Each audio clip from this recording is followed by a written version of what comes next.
Alberto Fernández, bienvenido. Tienes 9 minutos por delante para topazo. explicar a qué... ¿Eso qué es? Bueno, a topazo, dicen mis hijos, a topazo. Vale. A topazo.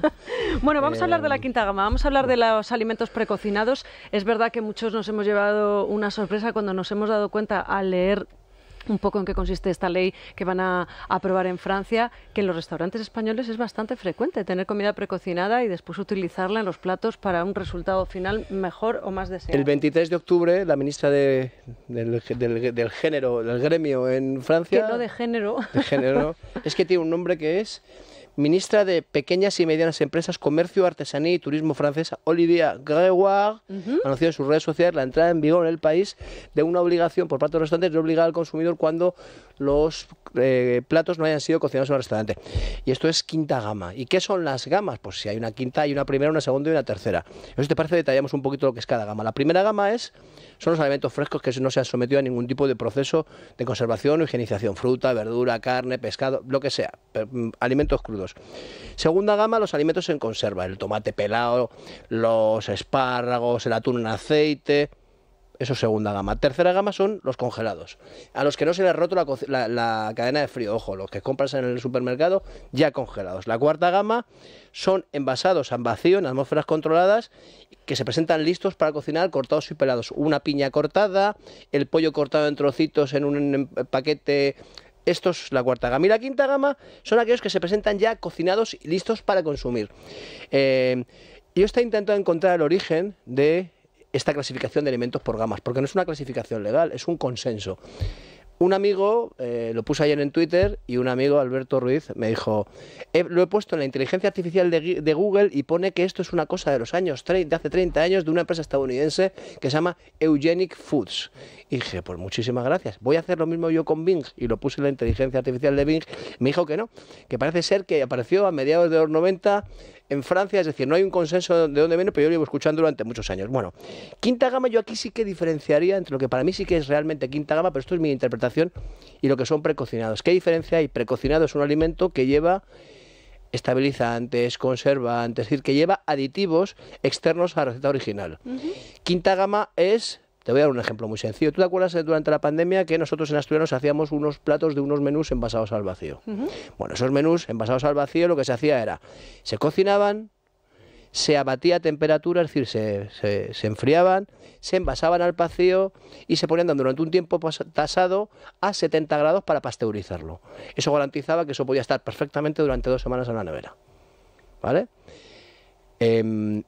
A esa receta se le había hecho algo que alterase la naturaleza de la receta, es decir, era exactamente la misma receta del restaurante. Tú imagínate que yo esta receta, tu querida prima Mariloli en Gandía ha montado un restaurante y tiene muchos clientes asturianos que van en verano. Y dice, yo quiero tener las verdinas de asturianos. Y en su restaurante pone las famosas verdinas de asturianos de Madrid. ¿A ti eso te parece bien o te parece mal? Sí, no, me parece bien. Claro. Siempre que esté el producto...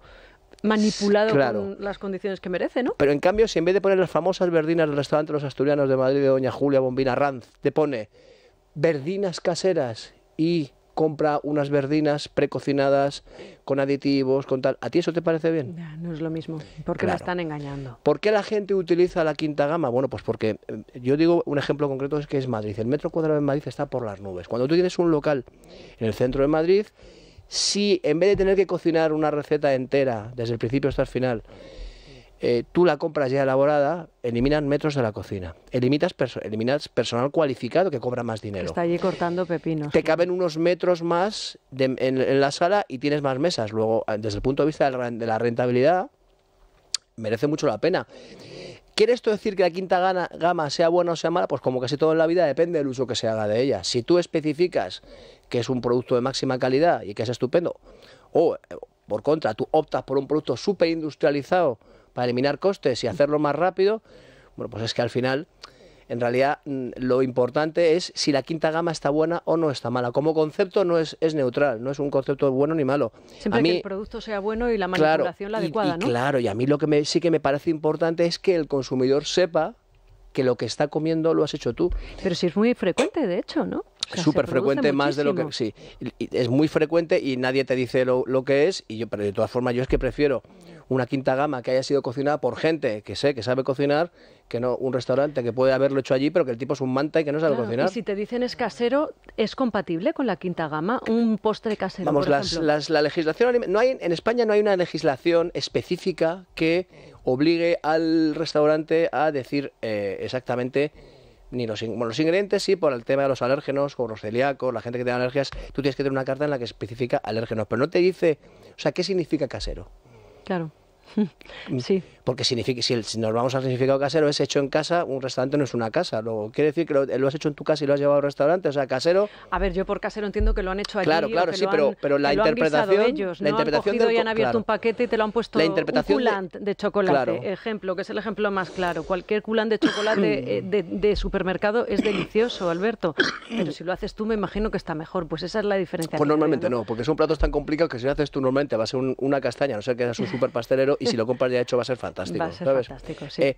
La ley yo aquí hay un resquicio por la ley que claro está sujeto a interpretación, que es que te dice que la información tiene que ser veraz. Es decir, que tú no debes engañar al consumidor. Claro, lo de casero, como no existe una definición legal, está sujeto, como tú dices, la pizza de la abuela nonna, de la nonna Marietta. Bueno, todo el mundo sabe que esa pizza que compras en el supermercado no la ha hecho una abuela, no la ha hecho la abuela del propietario, le ha puesto este nombre porque tiene una conexión emocional con la audiencia. Entonces, resumiendo, a mí sí que me gustaría que en los restaurantes se especificase cuando estos platos no han sido cocinados allí y, sobre todo, si llevan conservantes, colorantes, como el resto de cosas que tú compras en un supermercado. Pues yo digo que para mí no es lo mismo una quinta gama elaboradas siguiendo la receta original y sin ningún otro ingrediente externo. Me parece diferente de un plato precocinado que lleva un montón de aditivos. Pero entonces ya las cartas directamente vas a encuadernarlas, ¿no? El libro gordo de Petete, bueno, pero hay QRs. Carta, ¿no? En el que puedes contar todo claro, el rollo. Platos elaborados en el restaurante y platos no elaborados en el restaurante. Sobre todo en el caso en el que estemos incluyendo conservantes y colorantes que tú no esperas encontrar en un restaurante, porque si tú quieres comerte un plato precocinado igual que el de restaurante, es decir, yo me voy al Mercadona, compro los callos y los pongo. No tiene mucho sentido. Claro, ese es el problema, que nos den gato por liebre en ese Esto sentido. es lo que Otra yo cosa demando. Es que un señor te haya cortado las cebollas y te las haya envasado, te haya cortado los callos, te los haya limpiado y todo eso en fresco llegue, que esa sería cuarta gama, ¿no? Eso no sería ni siquiera la quinta. Si están cortados y sin cocinar, preparados para cocinar, eso es cuarta gama. Eso sería cuarta gama. Eso es cuarta gama. Bueno, pues vamos fíjate que esto lleva en Francia desde este año, pero en Alemania lleva muchísimo tiempo, en Italia lleva desde 2019, si no recuerdo mal, es decir, en nuestro entorno, en los países civilizados donde hay una cierta cultura gastronómica, esto es tendencia y yo creo que se impone porque la trazabilidad y la información veraz pues es un derecho del consumidor y deberíamos conocerla. Bueno, y es una tendencia a comer cada vez más sano. Comer cada vez más sano y saber dónde. Por eso te digo, pues claro. Si tú de repente estás en tu casa evitando, pues no sé, el gluten porque eres celíaca, los aditivos porque quieres tener una alimentación lo más natural posible, comes frutas, verduras, pescados. Oye, que de repente te vayas a un restaurante pensando... Y comas mejor, claro. Claro. Mejor que en casa. Claro. Bueno, ya sabes la frase esta que digo yo siempre, ¿no? Como fuera de casa no se come en ningún lado. Bueno, yo digo que todo lo que haya hecho otro está más rico que lo que haga yo. Claro, pero sí. Ese es mi mantra. Así que, bueno, el ministro de Consumo se ha jubilado, ¿no? Bueno, ¿Sigue habiendo Ministerio de Consumo? Otro vendrá que bueno lo hará. Sí, pero ¿sigue habiendo Ministerio de Consumo o Otro no vendrá que bueno lo hará. Bueno, pues... nos vamos, Albert, que muchísimas gracias por esta explicación y a todos ustedes, que mañana volvemos a las 6 en punto. Pásenlo bien. Feliz Navidad. Es Radio.